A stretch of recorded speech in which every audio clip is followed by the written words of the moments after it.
Comme chaque semaine, je vous emmène découvrir les artisans qui font battre le cœur de l'Hexagone et les lieux qui font son prestige. Aujourd'hui, dans version française, comprendre l'histoire de l'île de la Réunion et de l'esclavage au XVIIIe siècle, c'est la mission du musée Villèle. Grégoire Scalabre sculpte et accumule pour nous plonger dans une autre dimension entre minuscule et gigantisme.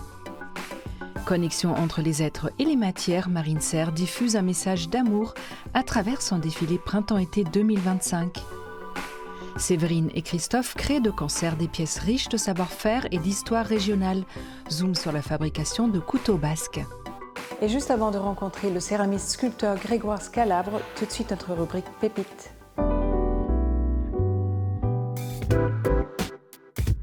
En convoquant les codes d'un féminin provocateur, Niki de Saint-Phal se réapproprie ses attributs dans sa série d'œuvres Les Nanas. Née le 29 octobre 1930 à Neuilly-sur-Seine, Niki embrasse tout d'abord une carrière de mannequin. Abusée pendant son enfance par son père, elle fait à l'âge de 23 ans un séjour en hôpital psychiatrique et ressortira profondément marquée.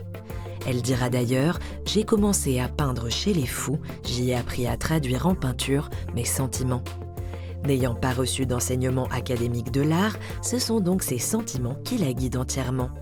Dans les années 60, elle rejoint le groupe du nouveau réalisme qui s'oppose à la peinture abstraite par la représentation de la réalité sociale.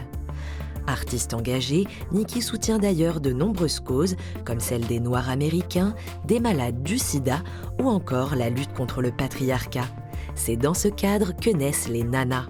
Loin de l'image des femmes effacées et serviables attendues par la société, elle célèbre à travers cette série d'œuvres joyeuses la féminité dans toute sa diversité et sa puissance. Les silhouettes sont imposantes et colorées, les courbes sont exacerbées. Elle donne naissance à la gigantesque aune dans laquelle le visiteur peut entrer, ou encore la Nana Maison, un témoignage vibrant de l'esprit d'innovation et de liberté de leur créatrice.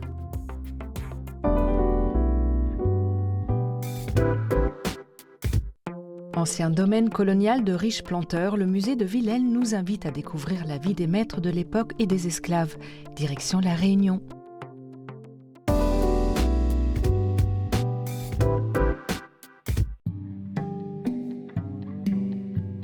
Le musée, naturellement, dénonce les faits de l'esclavage. L'esclavage est une chose abjecte, mais le rôle du musée va aussi au-delà de cette dénonciation. Le musée, en tout cas le projet du nouveau musée, vise à réconcilier les Réunionnais avec leur histoire. C'est sur les hauteurs de Saint-Gilles, à l'ouest de la Réunion, que se dresse le musée Villèle au cœur d'un domaine de plus de 10 hectares. Nous nous trouvons devant la maison de maître, celle qui a été construite par Henri Paulin Panon-des-Bassins en 1788, sur le modèle de celle qui existait dans les comptoirs d'Inde. C'est une maison de style néoclassique qui comporte un certain nombre de pièces à vivre, notamment deux salons, des chambres, des bureaux, une cuisine, tout le confort dont les propriétaires avaient besoin pour pouvoir y séjourner. Le rez-de-chaussée de la maison est donc devenu un musée où l'on comprend l'histoire réunionnaise de la fin du XVIIIe siècle à travers la vie d'une riche famille de planteurs, les Deux Bassins. Alors, nous nous trouvons devant le portrait d'Ombline des Bassins, qui fut l'épouse d'Henri Paulin Panon des Bassins, qui prend la suite de son mari après son décès en 1800, et elle va devenir l'une des principales, des plus importantes propriétaires d'esclaves de la Réunion, puisque à cette époque, elle avait sous sa coupe 489 esclaves répartis entre ses deux propriétés de Bernica et de Saint-Gilles-les-Hauts, lieu sur lequel nous nous trouvons aujourd'hui. C'est une dame qui a laissé des traces très importantes au sein de l'histoire de la Réunion, et une mémoire aussi, une mémoire un peu sombre. En traversant les pièces, on a l'impression de remonter le temps et on peut presque l'imaginer dans son office en train de gérer l'exploitation et ses esclaves. On y découvre aujourd'hui des œuvres qui décrivent la réalité de l'époque.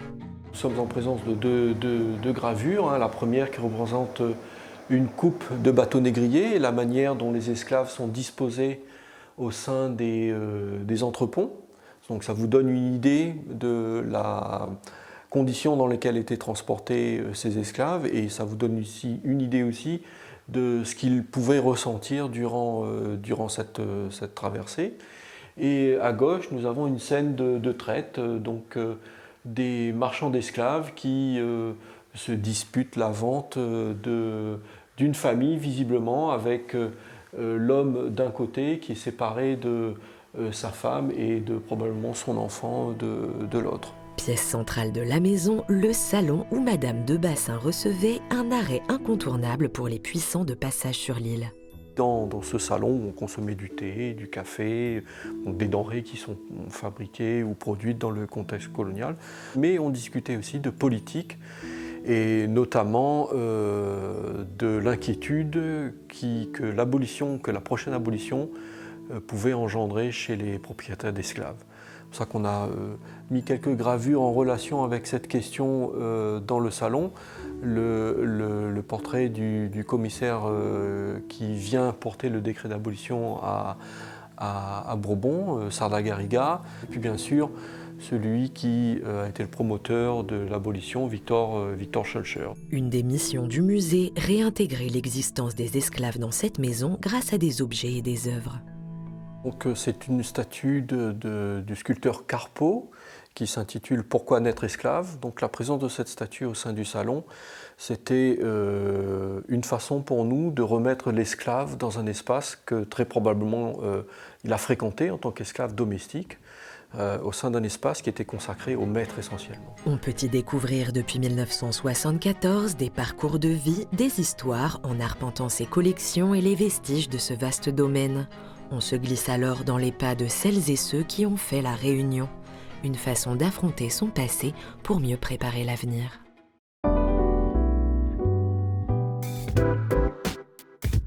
Le sculpteur Grégoire Scalabre façonne avec patience et minutie des milliers de vases qui questionnent les notions d'échelle, un travail onérique envoûtant.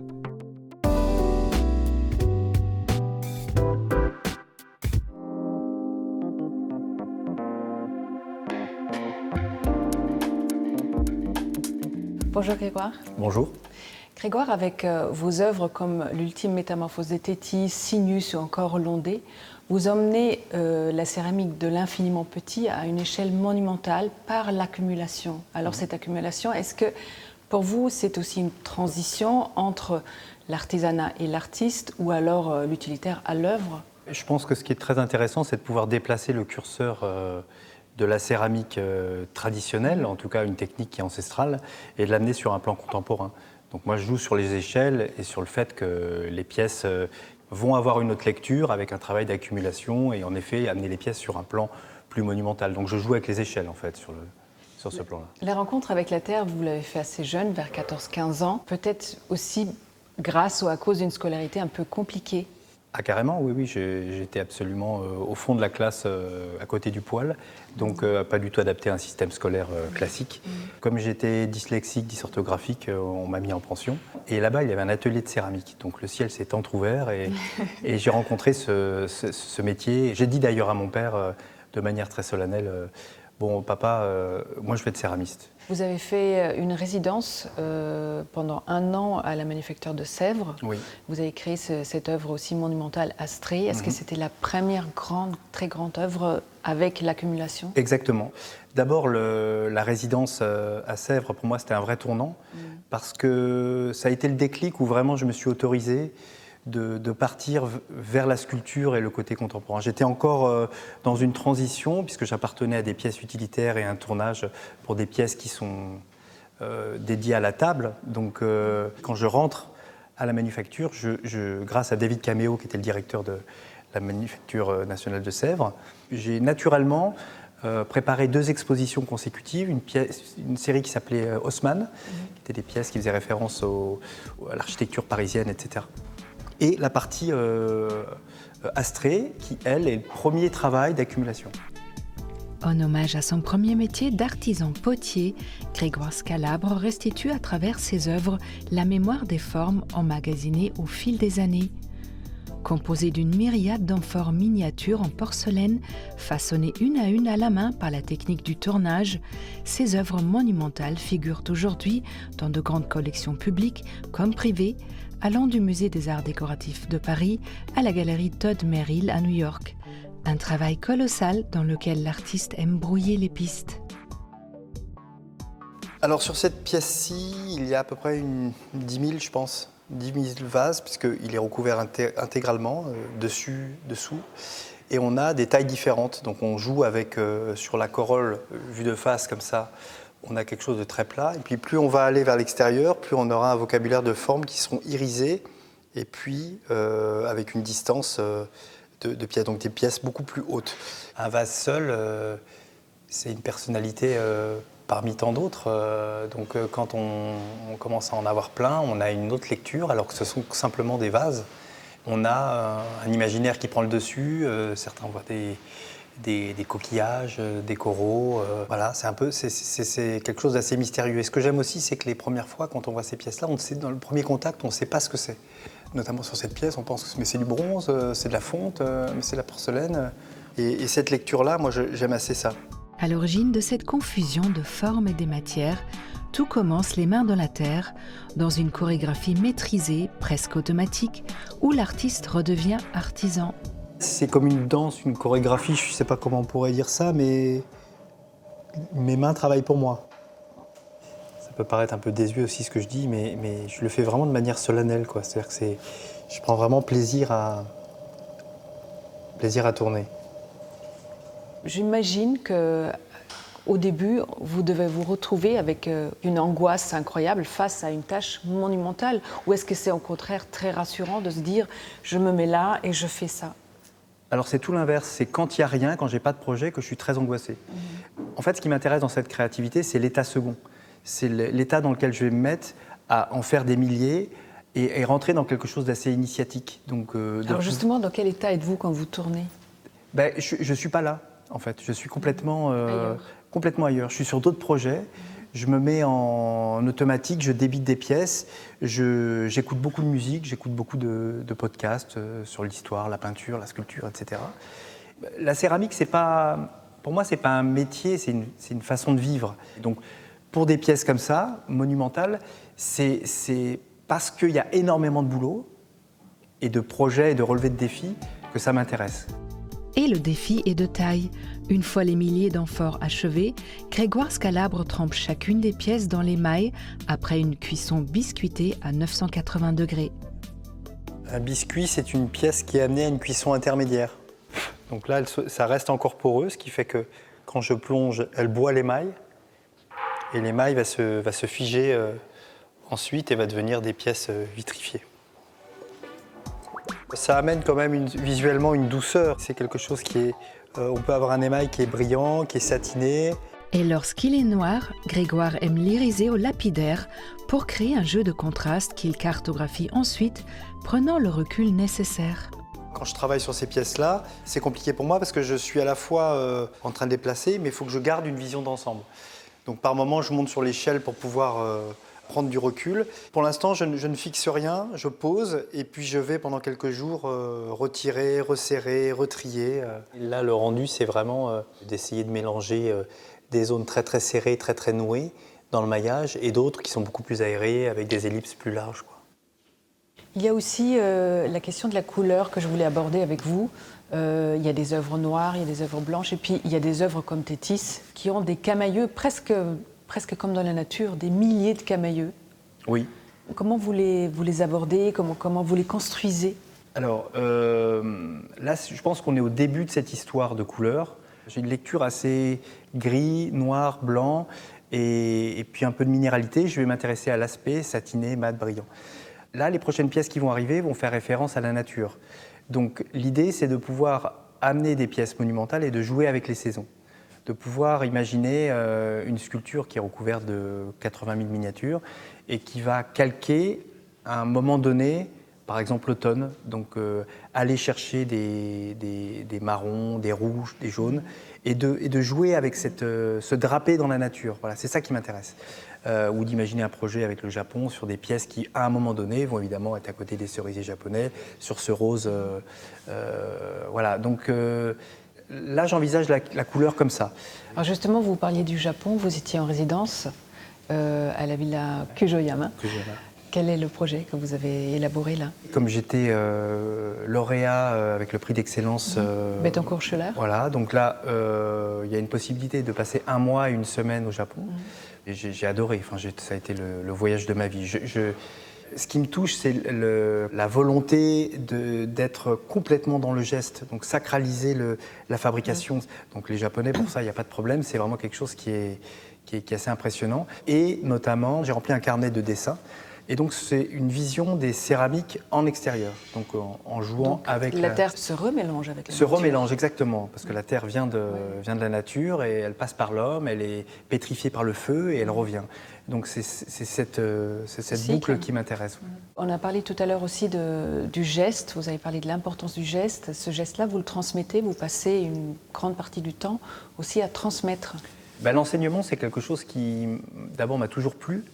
Et je suis très sensible à ça parce que sans les clés que l'on m'a données dans l'enseignement, avec certaines personnes qui ont été des moments décisifs pour moi, je ne serais pas ce que je suis maintenant. Donc c'est une partie de mon temps, c'est pas tout le temps, mais ça a toujours été là. Ça a toujours été un bon prof, c'est quelqu'un qui, bien sûr, il va savoir le côté technique, mais le supplément d'âme, c'est aussi quelqu'un qui est passionné et qui est encore actif dans sa recherche. Merci Grégoire.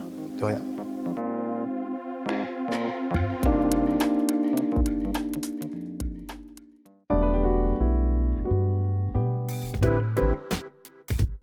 Marine Serre quitte les décors post-apocalyptiques et présente une collection ancrée dans notre monde qui prône la connexion et l'unité.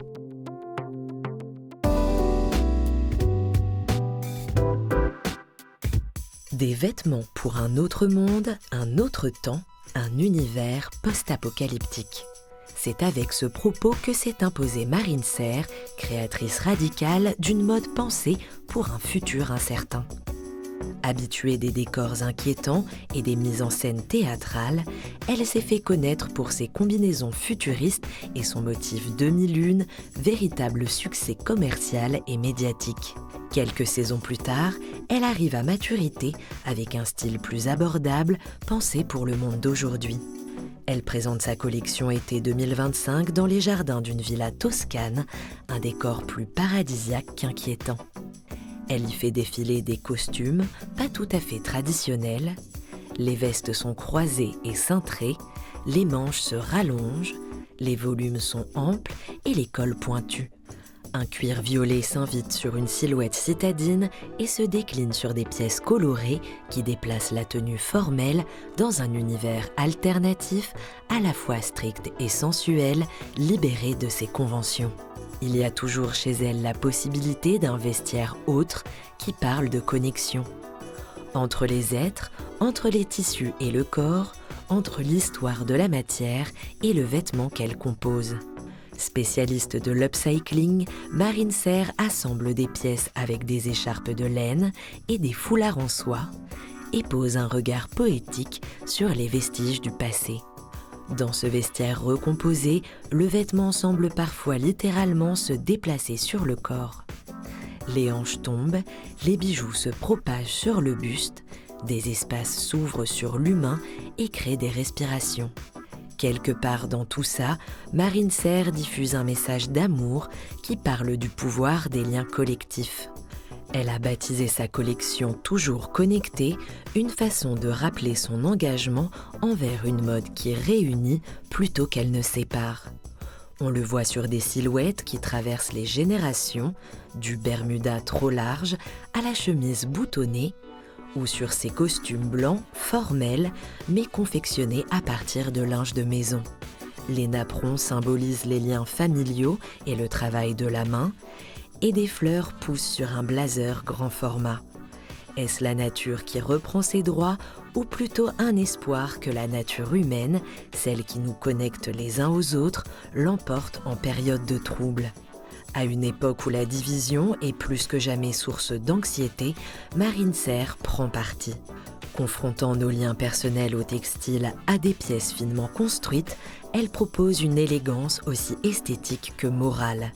Elle nous rappelle ainsi que c'est en piochant dans l'intime et en embrassant aussi la mémoire des autres qu'on parviendra peut-être à se comprendre et à entrer ensemble dans un avenir certes incertain, mais collectif néanmoins.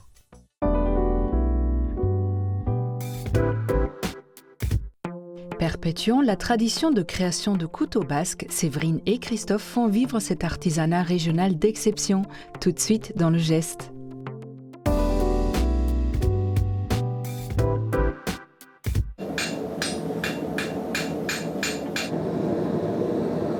Alors, ce qui me plaît dans la coutellerie, c'est d'abord le contact avec les gens qui viennent nous voir, parce qu'on a la chance d'être dans une niche.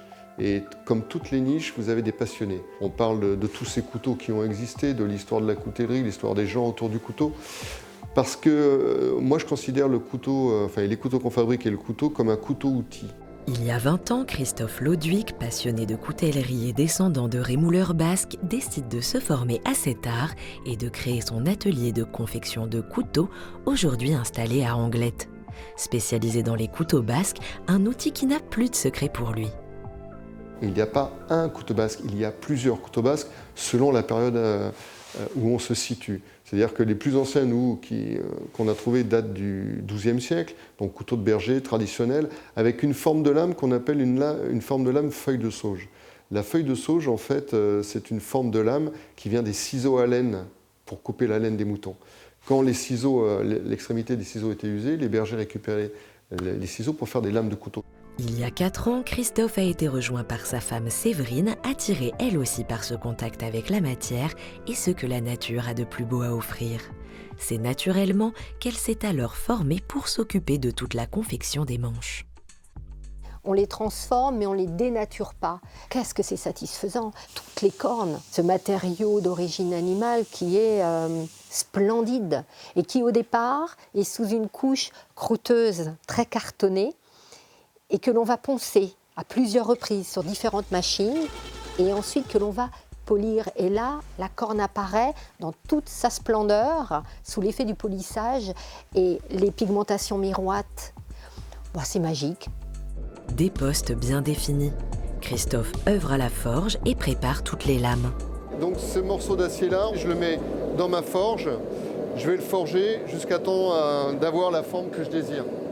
Ça, c'est la première opération.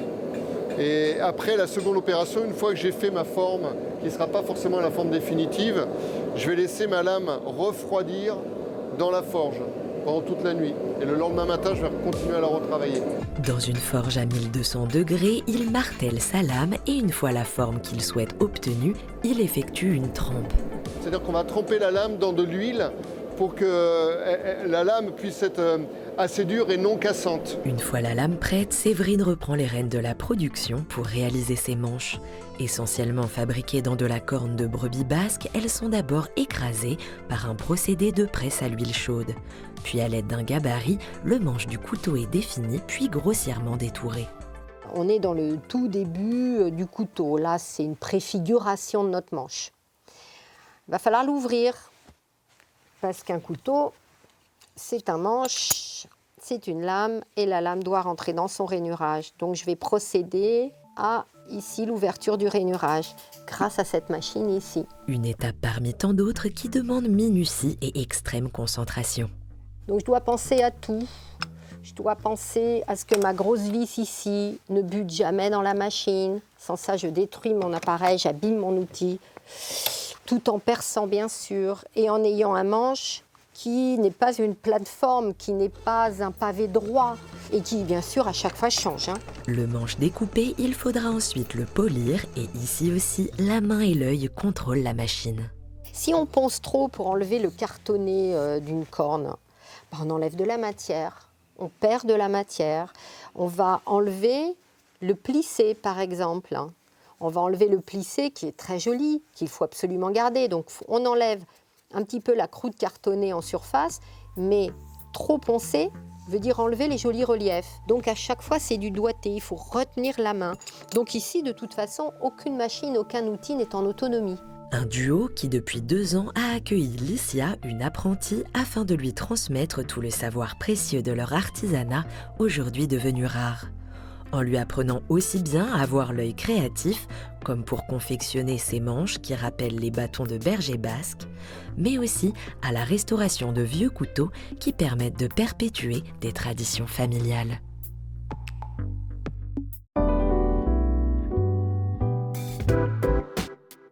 Version française est déjà terminée, mais on se retrouve très vite pour toujours plus de découvertes. Bye!